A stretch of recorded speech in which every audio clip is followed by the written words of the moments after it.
ada netizen minta Mak Ladang turun ke sawah. Come on lah. Tak come on langsung. Ingat kita biasa-biasa agaknya.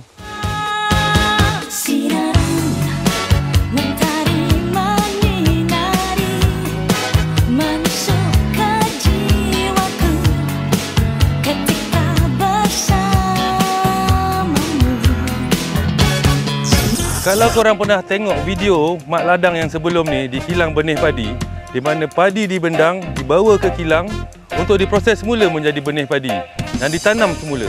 Tanam kat mana?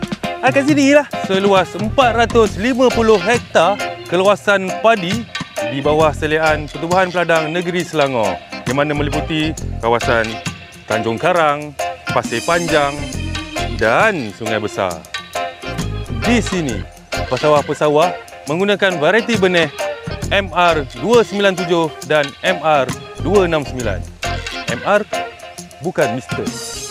Bantuan diberikan sebanyak RM Malaysia 3,850 per hektar kepada pesawah untuk tujuan input pertanian dan juga kejenteraan ladang. Macam biasalah, pesawah-pesawah yang terlibat mestilah yang berpengalaman. Bukan biasa-biasa punya.